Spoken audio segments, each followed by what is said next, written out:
लेकिन फ्लोर पे विपक्ष के विधायक आ गए कि तेजस्वी यादव के आवास पे फ्लोर पे सबको सुलाया जा रहा है, कंबल लाया जा रहा है। क्यों हड़बड़ी है भाई? किस बात की बेचैनी है? सारे विपक्ष व्याकुल भारत क्यों बने हुए हैं? क्या डर है? भाग जाएंगे? भाई कोई चार पांव तो है नहीं विधायकों को कि बांध के रखा जा सकता है, दो ही पांव है ना, तो सदन में तो कुछ भी हो सकता है। तो देखिए सदन में क्या होता है। हमारे 128 हैं, हमें विश्वास है कि हमें 128 से ऊपर मत मिलेंगे। जदयू के कुछ विधायक भी नहीं आए हैं।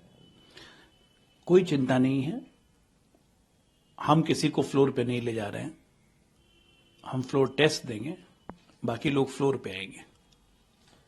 प्रधानमंत्री ने नरेंद्र मोदी ने कहा कि इस लोकसभा के कार्यकाल के दौरान ऐसे फैसले लिए गए जिनका कई पीढ़ियों को लंबे समय से इंतजार था। धारा 370 को निरस्त करना का हवाला देते हुए ये बात कही उन्होंने। देखिए, इस लोकसभा को अमृतकाल लोकसभा के लिए याद रखा जाएगा कि जिसमें ऐसे ऐसे महत्वपूर्ण फैसले हुए, जिसकी शुरुआत हुई धारा 370 से निरस्त करने से लेके अंत हुई महिला सशक्तिकरण बिल पर, और राम मंदिर का भव्य उद्घाटन होते हुए 22 जनवरी इस देश के लिए नया स्वतंत्रता दिवस है, क्योंकि 500 साल का इतिहास है इसमें। 500 साल के संघर्षों के बाद ये राम मंदिर मिला है। अगर आप देखेंगे तो स्वतंत्रता संग्राम से भी बड़ी लड़ाई है जो भारत ने लड़ी है। अब पूरे भारत के सांस्कृतिक राष्ट्रवाद का उदय है ये। 370 को लेकर तो प्रधानमंत्री जी ने कहा है, बिल्कुल अक्षरक्ष सत्य कहा है। सपा प्रमुख अखिलेश यादव ने कहा कि जीवन स्तर कब सुधरेगा, किसानों की आय कब दुगनी होगी। आप कह रहे हैं कि हम 5वीं सबसे बड़ी अर्थव्यवस्था बन गए, लेकिन लोगों को क्या मिल रहा है? वे केवल वोट बैंक की राजनीति करना चाहते हैं। देखिए, लोगों को तो बहुत कुछ मिल रहा है, लोग वो जमीन पे भी दिखाई दे रहा है, चाहे वो पीएम आवास योजना हो, चाहे किसान सम्मान निधि हो, चाहे वो उज्ज्वला गैस योजना हो, चाहे आयुष्मान भारत से 50 करोड़ लोगों का लाभान्वित होना हो। अनगिनत चीजें हैं जो लोगों को मिल रही हैं। हाँ, अखिलेश यादव जी को, सपा को अब कुछ नहीं मिल रहा है, अब मिलेगा भी नहीं, क्योंकि जिस तरह से उत्तर प्रदेश को उन्होंने लूट के खस्ता बना दिया था, अब उत्तर प्रदेश तरक्की के रास्ते में बढ़ गया, अब उन्हें उत्तर प्रदेश नहीं मिलेगा। लोकसभा चुनाव से पहले लागू होगा सीए, अमित शाह ने घोषणा की। निश्चित तौर पे सीए की सारी प्रारूप तैयार हो ही चुकी है, सब कुछ तैयार हो चुका है। अधिसूचना जारी करनी है, वो कभी भी करेंगे, वो गृह मंत्रालय अपने हिसाब से देख के फैसला करेगा। कहीं भी बहुसंख्यक समुदाय ने अपने आस्था के लिए इतनी देर तक कानूनी लड़ाई नहीं लड़ी है। राम मंदिर पर अमित शाह ने ये बयान दिया। बिल्कुल सच्चाई है। अगर आप पूरे विश्व में उठा के देखिएगा तो जहां भी बहुसंख्यक समुदाय है उसने कभी इंतजार नहीं किया। ये सिर्फ हिंदू चूंकि सहिष्णु है, हिंदू न्याय व्यवस्था में यकीन रखता है, उस पर से भी भारत में जहां पे न्यायिक प्रणाली सबसे स्वतंत्र है, सबसे मजबूत है और हर भारतीय का उस पर विश्वास है, और इसीलिए हमने ये कानूनी लड़ाई लड़ी। और भारत की आजादी के बाद भी यह लड़ाई 75 सालों तक चली, अचानक इसकी परिणति हुई है 2019 में, और 2023-24 में आज हमें राम मंदिर मिला है। मैं ये बता देता हूं कि यह स्वतंत्र भारत की आजादी के बाद एक दूसरी सबसे बड़ी आजादी है, ये हमारी सांस्कृतिक आजादी है जो आज हमें मिली है। 22 जनवरी स्वर्णिम अक्षरों में लिखा जाएगा। लोकसभा में ऐतिहासिक राम मंदिर के निर्माण और प्राण प्रतिष्ठा पर चर्चा रही। दिन वशीर ने कहा कि 22 जनवरी के माध्यम से क्या यह सरकार संदेश देना चाहती है कि एक धर्म ने दूसरे पर विजय प्राप्त की? आप देश के 17 करोड़ मुसलमानों को क्या संदेश देते हैं? उन्होंने कहा कि मैं पूछना चाहता हूं कि क्या मोदी सरकार किसी विशेष समुदाय धर्म की सरकार है या पूरे देश की सरकार है? हम सिर्फ मुसलमान समुदाय को नहीं, हम पूरे विश्व के हर समुदाय को संदेश दे रहे हैं कि भारत की सरकार एक ऐसी सरकार है जो बहुलतावाद में नहीं, सबको साथ में लेकर चलने में यकीन रखती है, न्याय व्यवस्था में यकीन रखती है, लोकतांत्रिक प्रणाली में यकीन रखती है। इसलिए ये लड़ाई हमने इतनी लंबी लड़ी। नहीं तो अगर बहुसंख्यकता का सवाल होता तो पता नहीं राम मंदिर कब का बन जाता। लेकिन ये संदेश है पूरे विश्व को, सिर्फ मुसलमानों को नहीं, पूरे विश्व को, कि भारत एक ऐसा देश है जहां सभी धर्म, सभी संस्कृति के लोग मिलजुल के रह सकते हैं और अपनी बातों को मजबूती से रख सकते हैं और न्यायिक प्रणाली के तहत अपने लिए न्याय ले भी सकते हैं। अरविंद केजरीवाल ने घोषणा की है कि पंजाब और चंडीगढ़ में इंडिया ब्लॉक के साथ कोई गठबंधन नहीं होगा, ये आप अकेले सभी सीटों पर चुनाव लड़ेगी। अरे चाहे पंजाब हो, चाहे चंडीगढ़ हो, चाहे दिल्ली हो, कहीं भी हो, लड़े अकेले। घमंडियों का कोई ठिकाना नहीं है। इस घमंडियों में सबसे बड़े गिरगिट अरविंद केजरीवाल हैं। कब रंग बदलेंगे, कितने रंग बदलेंगे, किसी को पता नहीं है।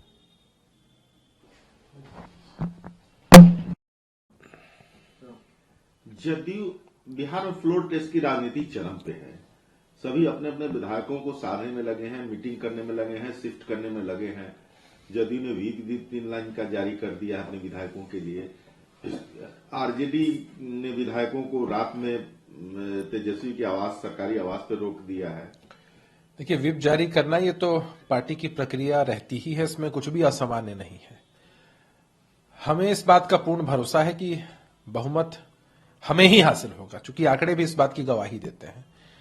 चिंता तो उनको करनी है जो एक तरफ दावा करते हैं कि खेला होगा, और दूसरी तरफ इतने आशंकित हैं कि मेरी समझ से पहली बार ऐसा हो रहा होगा कि किसी खास आवास पर ही सभी विधायकों को रहने के निर्देश दिए जा रहे हैं कि चादर बिछाकर, गद्दा बिछाकर वहीं सोइए, लेकिन अपनी निष्ठा पार्टी के प्रति साबित कीजिए। डर जिनके मन में है वो आपको दिख रहा है कि एक आवास में इतने लोग कैसे रहेंगे, और एक पार्टी है जिसके विधायकों को बाहर शिफ्ट करना पड़ रहा है बहुत समय पहले हैदराबाद।